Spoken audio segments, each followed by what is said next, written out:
नमस्कार, आप देख रहे हैं जनता टीवी। आपके साथ मैं हूं आशमा त्यागी। चलिए शुरुआत कर लेते हैं बुलेटिन की। एसवाल के पानी को लेकर अब सुप्रीम कोर्ट में पंजाब सरकार की तरफ से नया दाव खेला गया है। सोमवार को सुनवाई के दौरान पंजाब के वकील राम जेठमलानी की तरफ से संवैधानिक पीठ के सामने मांग रखी गई कि इस मामले को ट्रिब्यूनल को भेज दिया जाए। कोर्ट में पंजाब सरकार की तरफ से एक बार फिर दोहराया गया कि पंजाब के पास इस वक्त अपने लिए ही पूरा पानी नहीं है और ऐसे में दूसरे प्रदेशों के साथ साझा नहीं किया जा सकता।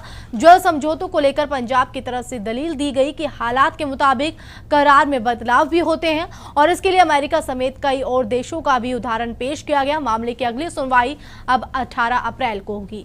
तो इस पूरे मामले की अब अगली सुनवाई 18 अप्रैल को होगी। ट्रिब्यूनल को इस एसवाल के मुद्दे को भेजने की मांग पंजाब सरकार की तरफ से की जा रही है। जो पंजाब सरकार के वकील है राम जेठमलानी, उनकी तरफ से ये मांग रखी गई है कि एसवाल के जो पूरा मामला है अब ट्रिब्यूनल को भेजा जाए। साथ ही उनकी तरफ से कहा गया कि पंजाब के पास इतना पानी नहीं, खुद के लिए इतना पानी नहीं है, तो वो दूसरे प्रदेशों को कैसे पानी दे सकता है, ये उनकी तरफ से कहा गया। तो अब 18 को अगली सुनवाई होनी है और राम जेठमलानी की तरफ से अब पूरे मामले को ट्रिब्यूनल को भेजने की मांग की जा रही है। तो लगातार एसवाल का जो मुद्दा है वो लगातार गर्माता जा रहा है और पंजाब सरकार की तरफ से अब एक और नई मांग रखी गई है कि इस पूरे मामले को ट्रिब्यूनल के पास भेजा जाए। तो पंजाब ने ट्रिब्यूनल की मांग की। एसवाल के मुद्दे पर सुप्रीम कोर्ट में पंजाब की नई मांग। तो पंजाब का नया पैतरा, ट्रिब्यूनल को भेजा जाए एसवाल का मामला, ये पंजाब सरकार की तरफ से कहा गया है। सुप्रीम कोर्ट के संविधान बेंच के सामने ये मांग रखी गई है। तो सुप्रीम कोर्ट में पंजाब सरकार की नई डील, पंजाब का नया पैतरा सामने आया है। राइपेरियन अधिकारों पर ट्रिब्यूनल ही कर सकता है विचार, ये पंजाब सरकार की तरफ से कहा है। नदियों के घटते जलस्तर समेत दूसरे पहलुओं पर विचार जरूरी, हालात के मुताबिक करार में भी होते हैं बदलाव। तो वरिष्ठ वकील राम जेठमलानी ने की पंजाब की पैरवी। तो सुप्रीम कोर्ट में अमेरिका समेत कई देशों की पेश की गई मिसाल। 18 अप्रैल को होगी मामले की अगली सुनवाई। तो पंजाब का नया पैतरा सामने आया। उनकी तरफ से कहा गया है कि एसवाल का जो मुद्दा है वो अब ट्रिब्यूनल को भेजा जाए। तो सुप्रीम कोर्ट के सामने पंजाब सरकार के वकील राम जेठमलानी की तरफ से ये मांग रखी गई है। तो वहीं हरियाणा के कृषि मंत्री ओपी धनखड़ ने झज्जर अनाज मंडी का दौरा किया और उनके साथ सहकारिता मंत्री विक्रम ठेकेदार भी मौजूद दिखे। और इस मौके पर कृषि मंत्री ने कहा कि प्रदेश में अनाज की खरीद देश के सभी प्रदेशों से बेहतर तरीके से हो रही है और लिहाजा दूसरे प्रदेश के किसान यहां आकर अनाज बेच रहे हैं। साथ ही उन्होंने ये भी कहा कि एसवाल मुद्दे पर कोर्ट में सुनवाई चल रही है और फैसले हमारे हक में आएगा। कृषि मंत्री ने यह भी कहा कि प्रदेश के सभी जिलों में पानी की समस्या जल्द ही लोगों को निजात मिल जाएगी। तो पानी की समस्या से जल्द ही लोगों को निजात मिल जाएगी, ये कृषि मंत्री ओपी धनखड़ की तरफ से कहा गया। और कृषि मंत्री बता दें कि झज्जर के अनाज मंडी का दौरा करने पहुंचे थे। इस दौरान उनके साथ सहकारिता मंत्री विक्रम ठेकेदार भी मौजूद रहे और साथ ही उनकी तरफ से ये भी कहा गया कि प्रदेश के सभी जिलों में पानी की समस्या से जल्द ही लोगों को निजात मिल जाएगी। तो साथ ही उन्होंने कई सारी चीज़ों के यहाँ पर घोषणा की। इस मौके पर कृषि मंत्री ने यह भी कहा कि प्रदेश में अनाज की खरीद देश के सभी प्रदेशों से बेहतर तरीके से हो रही है और दूसरे प्रदेशों के किसान यहाँ आकर अनाज बेच रहे हैं और एसवाल मुद्दे पर कोर्ट में सुनवाई चल रही है और फैसला हमारे हक में आएगा, ये उनकी तरफ से कहा गया। तो कई मुद्दों पर इस दौरान उन पर बातचीत की गई थी। बता दें कि झज्जर अनाज मंडी का दौरा करने पहुंचे थे कृषि मंत्री ओपी धनखड़ और उनके साथ सहकारिता मंत्री विक्रम ठेकेदार भी मौजूद रहे और कई मुद्दों पर इस दौरान ओपी धनखड़ की तरफ से बयान दिए गए। उनकी तरफ से कहा गया कि अनाज की खरीद देश के सभी प्रदेशों से बेहतर तरीके से हो रही है और दूसरे प्रदेश के किसान यहाँ आकर गेहूं बेच रहे हैं। वहीं एसवाल के मुद्दे पर बोलते उन्होंने कहा कि कोर्ट में सुनवाई चल रही है और फैसला हमारे हक में आएगा। कृषि मंत्री ने साथ ही प्रदेश के सभी जिलों में पानी की समस्या से जल्द ही लोगों को निजात दिलाने की बात भी कही। पिछले 2 साल बारिश में कमी और सूखे जैसी स्थिति के बाद सरकार ने इस साल मानसून के सामान्य रहने की उम्मीद जताई है। केंद्र ने राज्यों को निर्देश दिया है कि वो जून से शुरू होने वाले खरीफ फसल का रुकबा और उत्पादन बढ़ाने की योजना तैयार करें। और कृषि सचिव शोभना के पटनायक ने सोमवार को एक राष्ट्रीय सम्मेलन में कहा कि अल नीनो की स्थिति में गिरावट आ रही है।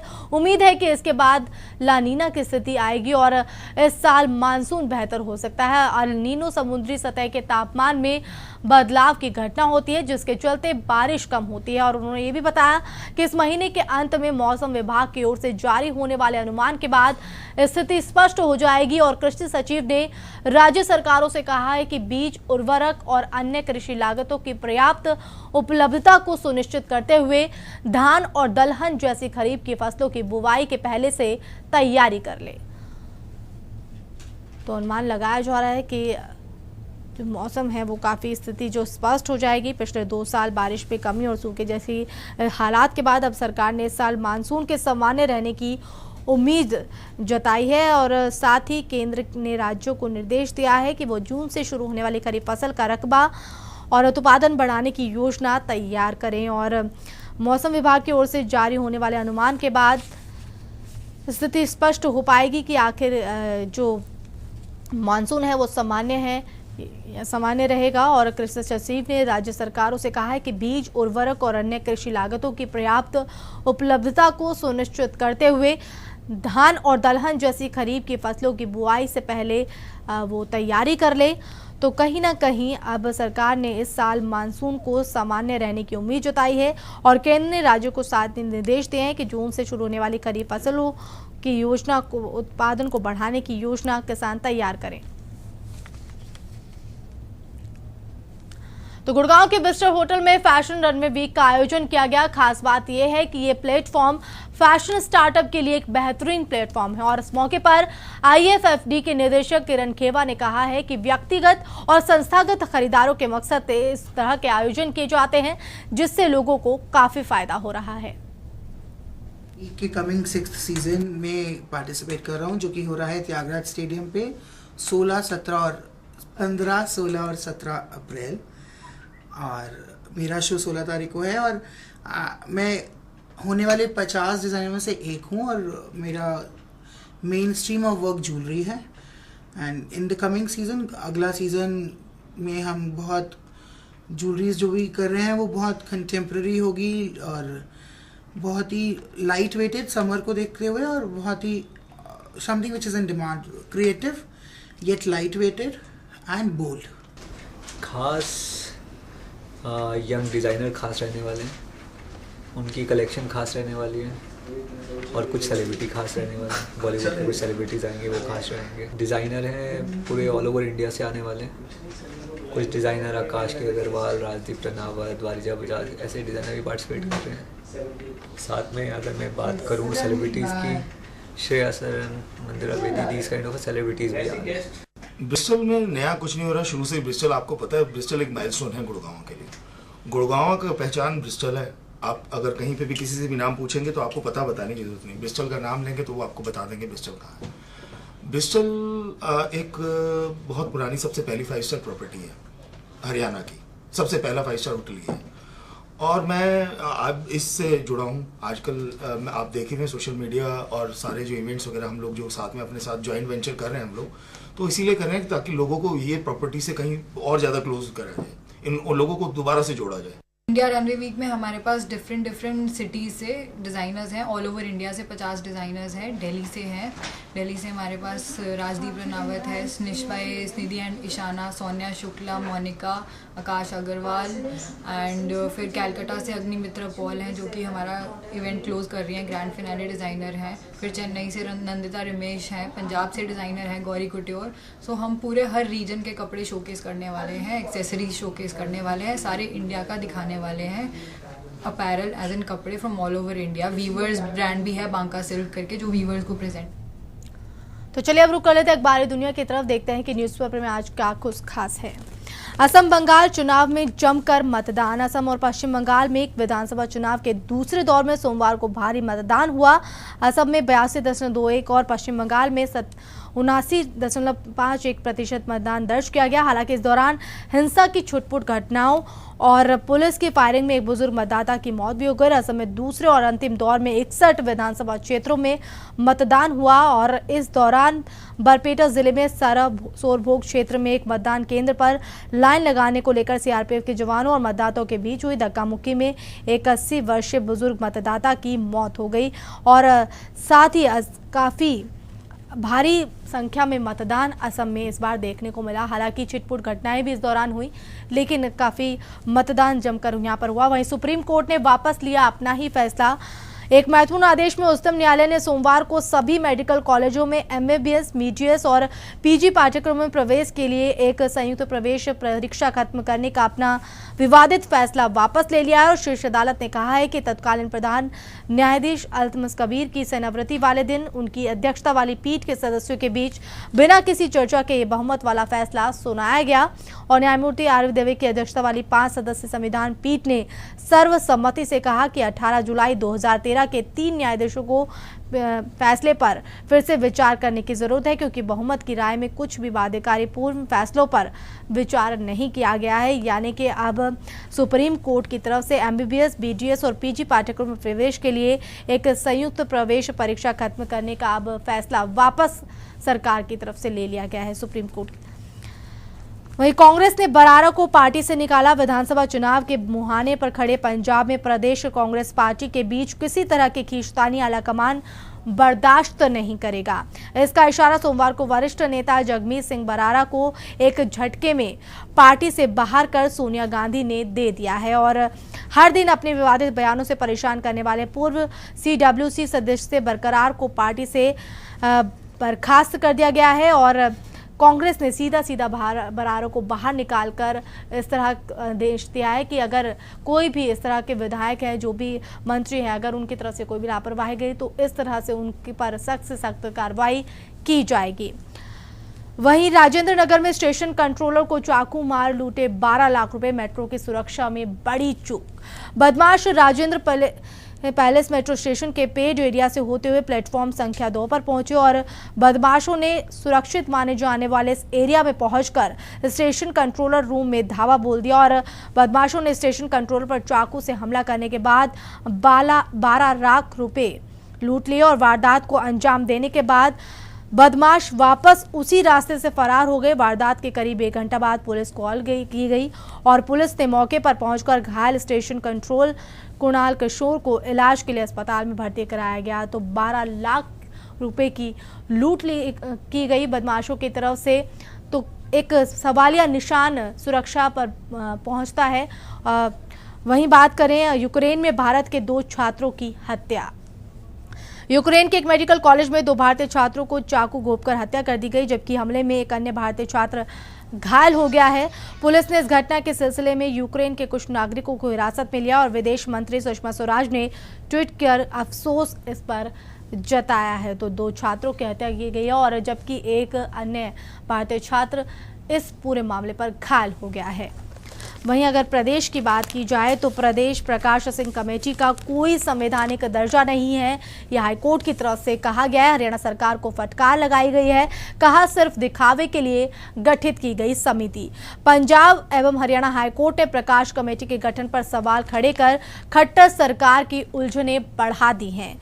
अब हाईकोर्ट ने इस कमेटी की संवैधानिकता पर प्रश्न चिन्ह लगा दिया है। बता दें कि हरियाणा सरकार ने जाट आंदोलन के दौरान अफसरों और पुलिस अधिकारियों की भूमिका की जांच करने के लिए प्रकाश कमेटी का गठन किया था, लेकिन अब हाई कोर्ट की तरफ से प्रकाश सिंह कमेटी को संवैधानिक दर्जा नहीं दिया गया है। तो चलिए अब आपको आज का हेल्थ टिप्स सिखा देते हैं कि आप अपने आप को कैसे स्वस्थ और तंदुरुस्त रख सकते हैं।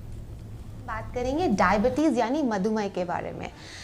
ये एक लाइफस्टाइल डिसऑर्डर है। अगर आप अपनी लाइफस्टाइल को मैनेज करना सीख जाते हैं, समय पर उठे, समय पर खाएं और एक्सरसाइज भी करें, तो आप इसे कंट्रोल कर सकते हैं। डाइट में आप शुगरी प्रोडक्ट्स बिल्कुल ना लें। आप मीठा जैसे कि हमारे इंडियन स्वीट्स है, गुलाब जामुन, रसगुल्ला, अवॉइड करें, इन चीज़ों को बिल्कुल ना लें। डेजर्ट्स को, इनको रिप्लेस करते हुए आप फ्रूट्स लें, वो ज़्यादा बेहतर है।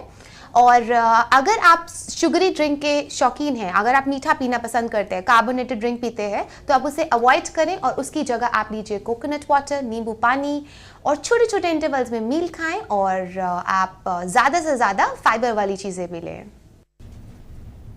तो चलिए जाते जाते आपको छोड़ जाते हैं आज के राशिफल के साथ। आखिर आज क्या कहता है आपका भाग्य। नमस्कार। मेष राशि, दिन सावधानी से बिताएं। खर्च में संयम रखने की जरूरत है, क्योंकि आज धन खर्च का विशेष योग है। धन संबंधी और लेन देन संबंधी सभी कार्यों में सावधानी रखने की भी जरूरत है। वृषभ राशि, आज का दिन हर तरह से शुभ फलदायी है। आपकी रचनात्मक और कलात्मक शक्तियों में वृद्धि होगी। आपके आत्मविश्वास में भी इजाफा होगा। मिथुन राशि, आज आपका दिन शारीरिक एवं मानसिक अस्वस्थता के साथ व्यग्रतापूर्ण तरीके से बीतेगा। शारीरिक कष्ट, विशेषकर आंखों में पीड़ा होने की संभावना है। कर्क राशि, आज का दिन आपके लिए बहुत लाभकारी है। आपकी आय में वृद्धि होगी। किसी अन्य तरीके से भी आपको आर्थिक लाभ होगा। मित्रों के साथ आपकी भेंट होगी। व्यापार में भी लाभ होगा। संतान और जीवन साथी से सुख मिलेगा। सिंह राशि, आपके व्यवसाय हेतु आज का दिन बहुत अच्छा एवं श्रेष्ठ है। आज हर काम सफलतापूर्वक संपन्न होगा। जमीन, मकान और संपत्ति के सौदे सफल रहेंगे। कन्या राशि, आज आपका दिन अच्छा रहेगा। सगे संबंधी के साथ प्रवास का आयोजन हो सकता है। स्त्री मित्रों से लाभ होना संभव है। आज का दिन आपके लिए आर्थिक लाभ का दिन है। तुला राशि, आज आपको नए कार्य की शुरुआत करने की जरूरत है। भाषा और व्यवहार पर संयम रखना, तबीयत का ध्यान रखें। गहन चिंतन के द्वारा मन की शांति आप प्राप्त कर पाएंगे। वृश्चिक राशि, आज आपका दिन कुछ भिन्न तरीके से बीतेगा। स्वयं के लिए आप समय निकाल पाएंगे। मित्रों के साथ घूमना फिरना, मनोरंजन, छोटे पर्यटन और वस्त्र परिधान इत्यादि से आप बहुत आनंदित रहेंगे। धनु राशि, गणेश जी कहते हैं आज आपके लिए आर्थिक लाभ का दिन है। घर में शांति और आनंद का वातावरण रहेगा, जो कि आपके मन को प्रसन्न रखेगा। अपनी वाणी पर संयम रखिएगा। मकर राशि, आज आपका मन चिंताग्रस्त और दुविधा युक्त रहेगा। ऐसी मनोदशा में आप किसी भी कार्य में दृढ़ निश्चय नहीं रह पाएंगे। संतानों के साथ मतभेद होंगे। कुंभ राशि, आज आपके स्वभाव में प्रेम छलकेगा। इस कारण मानसिक रूप से व्यग्रता का अनुभव होगा। स्वभाव में हठीलापन टालिएगा। मीन राशि, आज आपका दिन बहुत ही शुभ और फलदायी होगा। आपकी सृजनात्मक और कलात्मक शक्तियों में वृद्धि होगी। वैचारिक स्थिरता के कारण आपके कार्य आज अच्छी तरह से संपन्न हो पाएंगे।